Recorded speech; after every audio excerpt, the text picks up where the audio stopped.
Hello and welcome to my Benedict Advanced Guide. In this video, we're going to be going over pretty much all the advanced things, or most of the advanced things you can do with Benedict. Most of them are quite basic, but it's still helpful to see how they can, how Benedict can impact a match. So first thing we're going to do is go over items. So for items, for a fresh save, if you're on earlier chapters or mid game, Vanguard Scarf is fine to put on him. You can just put defensive or heal or health items on him. If you can get speed items on him, that's always good. Speed items are always good. His best items, I would say, are speed items long term. So even if it's just like speed amulets. So like if I throw 2 speed amulets on him, now he's 32 speed. So he's pretty quick. He's zooming along now. Let's do this. So late game, especially if you do multiple new game pluses, you'll accumulate speed bracelets and speed amulets. These are better than Vanguard Scarf because you get more turns and you generally will move before enemies anyways because you have higher speed than them. Okay, so that's for items. You can put like health items on him. Health items can be fine. Defense items can be fine. But his physical defense is already good enough that you probably shouldn't need too much. Like he shouldn't really need, if anything, he would want magic defense. But you can put those on him. I would say his best items are speed, though. Speed and Vanguard Scarf. Okay. So we're just going to select a few units. Let's just get Roland, Frederica. Okay, so I picked these units for a reason. So you can see what's going on here. Okay. So the first thing for Benedict, the first point. Early game, he will be spamming Bulwark generally for damage mitigation. Sometimes he'll use Raging Beast. Very early game, these abilities are really good for like the first 5 chapters, and they start falling off gradually. The reason for this is they just give you a stat increase, and as you level up, your stats will increase as well. So giving something +6 strength, for example, isn't as relevant at a high level as it is at a low level. It's still good. It's still something. But there's better things for him to be doing late game. So early game, I would say he's mostly going to be using Bulwark. So let's look at his skills here. He's mostly going to be putting this on damage mitigation, on units for damage mitigation, and then you can be using Raging Beast. He also gets Bird of Prey. Bird of Prey is actually really good for certain maps. This is actually 0.8. I have 9 points, like 9 bullet points I want to go over. So Bird of Prey can actually boost your jump. The movement increase is nice, but the fact that it can increase your jump allows certain units who usually can't flank on certain routes the ability to flank. So for example, on the map where you have to escort Roland, he can't climb up because he needs 3 climb. To climb up like a difference of 3, and he only has 2. But if you Bird of Prey him, he can climb. So Bird of Prey can allow certain units to climb things they couldn't normally, allowing them to flank or get a better position. So this can be a really good skill. So this is definitely probably one of the better utilities he has, because Bulwark is good, but it's not as good as mobility, I think. I think mobility is a little bit better, because you can avoid damage and increase damage by having height advantage, and just by like getting your entire team on a flank, that can be huge. Okay, so we went over the Bulwark. Sometimes he'll be using Now in a new game. It's hard for him to accumulate TP. If he's spamming Bulwark every turn, he's never going to accumulate TP. And maybe he can get a Now off, assuming that he doesn't Raging Beast. But he's going to have some turns where he's just like whacking something for like kind of low damage, or throwing an Elemental Stone, or just kind of like, using a healing item to help out with your team. Early game, I don't really like Benedict that much, if I'm being honest, as for a unit, especially for Deathless. Like, he's usable. He's like a solid B tier early game, and then he kind of transitions into an A tier as he gets like Dragon Shield and initial TP plus. But I think the damage buffs kind of fall off late game. But late game, he has a different function. Okay. So early game, he's not going to really be getting battery. You can get Julio, who could battery him, but Julio is going to be better off buffing, Frederica, Corinton, Narv, Azana, because he can give them damage increase as well as 1 TP. So Julio is going to be busy batterying them. He's not going to be able to devote resources.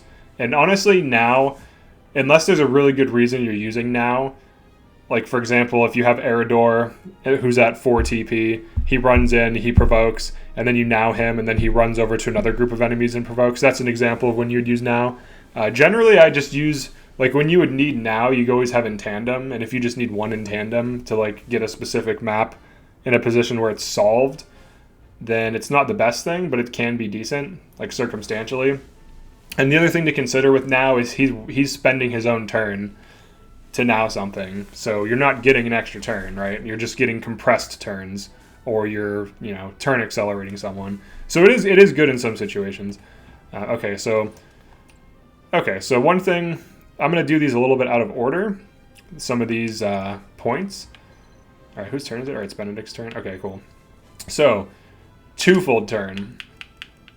Twofold Turn is one of his better abilities for New Game Plus, so we're going to use Twofold Turn on Roland.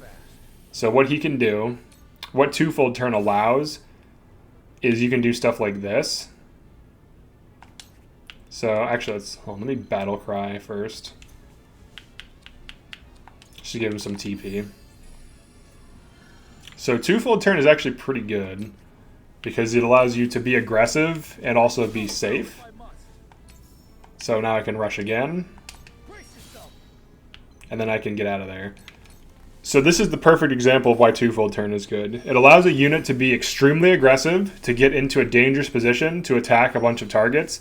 In this case, it wasn't the best use of it, because obviously I'd be better off hitting them with magic, but you get the idea. You can double rush, you can use 2 Scorches on Frederica. There's a lot of different things you could do with Twofold Turn. So, alright, let's see if we can kill these guys. We can't. That's unfortunate. Alright, I'm actually going to reset here, because I wanted to show some more things. It'd be faster to reset because I'd use Battle Cry. But that's like one of the best use cases of Twofold Turn. An alternative is you could have had Frederica Twofold Turned. She could move up, hit these with a spell, then it's her next turn, hit these with a spell, and then move back. So she's never in hitting, like in their effective range. So this allows her to be safe. And I'll show that too, just really quick, just to show you what I mean. Like, Twofold Turn allows you to poke enemies or get really good burst damage off and be safe. So it's extremely useful. Alright, so here we go. Just run the mission. And you can also do something like Twofold Turn and then in tandem the same unit if it has TP or whatever. Like, set up big spike combos, and then you could get it out with in tandem. But I'm going to show I'll show a Twofold Turn and tandem combo. Alright, so these enemies move before Frederica, right? But let's say we want her to hit them. So one thing we can do is we can in tandem Frederica, and then we can Twofold Turn her. Now obviously she's not going to be able to double Scorch, so I'm going to have to Battle Cry her as well. But this is an example. You could catch Battery, but this is an example of the Twofold Turn thing. So in this case, actually, what I can do, I can Pillars of Fire. Oh wait, let me see. She might be a little bit too far away. Oh, here we go. Okay.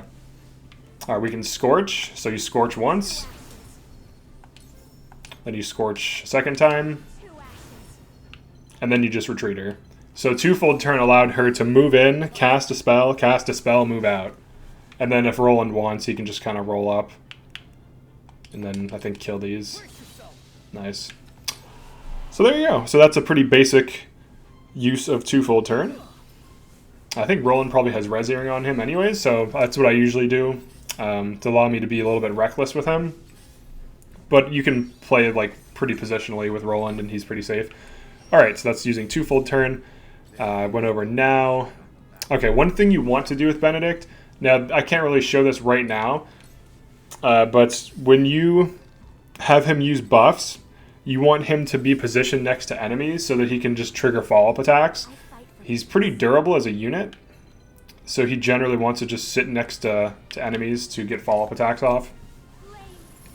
And that's a pretty good thing to do on him. This is going to be kind of funny. See ya, buddy. Just push it. Oh, I missed? Come on, dude. They're rogues, so they have high evasion. Okay. Alright. So let's go over the positioning thing. I'll just reset again. because these spear guys are easy to use as like demos, or for demos.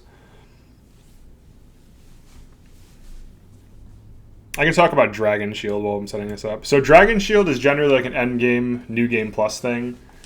So what it is it has 0 to 8 range. It can hit up to 5 allies. It lasts until they get hit. It negates all the damage from a single hit. So you can put essentially 1 hit of invincibility on up to 5 targets for 4 TP. This is one of his best things for endgame. It can be really good. I can show it in a second. Actually, yeah, let's show it. So let's Dragon Shield. So we'll Dragon Shield. It allows you to be pretty aggressive because you know you can tank extra hits. And assuming you don't like stand next to things, I'll have roll and pass here. So I'll show 2 things. I'll have Benedict stand next to a dude, and then we'll show Dragon Shield a bit.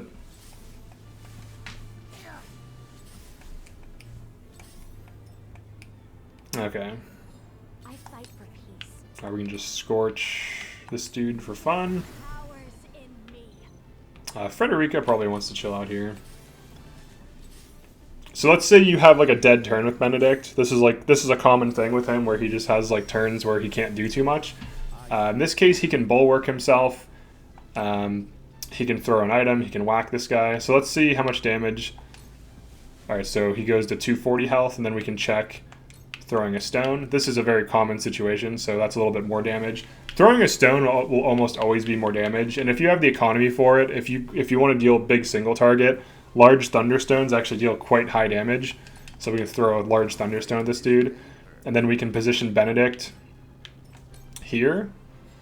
All right, and then Roland can 4 dragons this guy, and also trigger up a follow-up attack. The 4 dragons likely kills him. Let's see. Alternatively, I could probably just rush him to death. Almost. I can almost rush him to death with a back crit. But we can 4 dragons him for lethal. But you want to position Benedict so you get follow-up attacks, so you get free extra damage. In this case, it doesn't matter, but especially for early game, him just being positioned next to enemies, and him and Serenoa just get a ton of follow-up attacks, and Benedict can be used to get follow-up attack damage with Serenoa. Alright, so that dude was dead anyways. But I wanted to show positioning Benedict. And he is quite durable, so this is also another point. He is relatively durable. He can usually tank a hit or 2. I would say he generally can tank 2 hits. You can see here he is able to tank 3. And he's going to be able to catch a heal. We can like Blazing Chains this guy. And then if I want, I can have Frederica chill out here. We're going to kill him though. He's not going to live to talk about it. Alright, so here we go. Here's another... Oh, Benedict's dead. Oh no. I didn't know the assassin would come up. But yeah, you're usually going to be running a full team. You're not going to be running like 3 units. I'm just doing this for the demos. I like to demonstrate what I'm talking about. Okay, so attacking with his cane is generally weaker than throwing an elemental stone, as you saw there. Especially on New Game Plus, the elemental stones get quite insane. So we can just do another reset. Just keep resetting. So you generally, even on fresh save, if you have the economy and if you're grinding a little bit for gold, having him throw like a firestone or an ice stone is usually better than having him whack something, unless he's going to trigger follow-up attacks. Now, if he just runs up on the other side of an enemy and whacks it and triggers follow-up attacks with like Roland or Serenoa or even Eridor, that can be really useful. And then, you know, these units can also trigger follow-up attacks off of him. So early game, stones can be better circumstantially if it hits a weakness. But if you want to get just like raw damage off and you want to save economy, getting follow-up attacks off is massive, so you always want him positioned in this way. He's also quite tanky, so sometimes he can be used to body block. This is generally a useful thing to do. You should have him body block with Eridor, so Eridor furies things, and Benedict kind of body blocks with Eridor and the ball of enemies to prevent them from getting to your backliners like Frederica. This can be extremely useful. He can put Bulwark on himself and Eridor and maintain it. This can be a useful thing to do early game. Aside from that, the overall thing he wants to do in this game... Well, let me see. There we go. Details. The overall thing he wants to do early game, spam Bulwark, use Raging Beast sometimes use Bird of Prey if you want to open up flanks. Sometimes use Now for like reordering of turns. And then late game, he's going to be using Twofold Turn to have mages double cast things, or have Roland double rush. Now, Roland double rush can be good in specific situations. If physical damage is better than magic damage, it's better to twofold turn Roland, or like an Anna for physical damage, or Maxwell. And then if you want to deal, compressed magic damage, using Icy Breath twice, using Scorch twice with twofold turn, and then moving up and then moving back can be really good for attacking, especially attacking enemies on high ground. This is extremely useful for like laying siege to something. Dragon Shield is really good for attacking. It allows your team to tank some hits. So if you're spamming crowd control and shutdown, if there are some enemies that don't get affected by the crowd control or shutdown, it gives you a little bit more durability. So he can kind of open up your team to attack. I would say he's best on maps with 10 plus units, and he's not as good on maps with like 8 units, because his big upside with Dragon Shield spam is he can put it on a bunch of allies, and the more allies the better. And if it's an 8 team, if you only can run 8 units, there's better things to run. Like if you want damage mitigation, run Flanagan. If you want turn accelerator, run Medina. If you want battery and damage buff, run Julio. So like there's different ways of achieving like the Bulwark, Dragon Shield effects. There's different units that can achieve the Raging Beast effects. There can also battery. No one can replicate twofold turn aside from Trish, and she can only use it on herself. But it depends on what you want to do. Like honestly, late game running batteries is better because Corentin and Frederica have 0 to 6 range. Corentin can Glacial Moon very far away, and Frederica can Sunfall from very far away. And when you run Medina, she can battery both of them and also turn accelerate Sunfalls, which is quite absurd. So I would say Benedict's okay. Like he's like a solid A tier. You can run him if you want to. He's viable. He's not bad. He's never gonna like lose you a game. I would just have more aggressive things for early game and more powerful things for New Game Plus. But he is good for attacking. Like there's no doubt about that. So yeah, that's my overall opinion on the unit as well as how to use him. For early game, for turns like dead turns where he can't do anything, try to whack an enemy, try to position him next to an enemy after he casts a buff. If he wants to save up TP to use Now or Raging Beast, he can spot heal, he can run up to an ally and throw a healing item on them. He can throw a stone.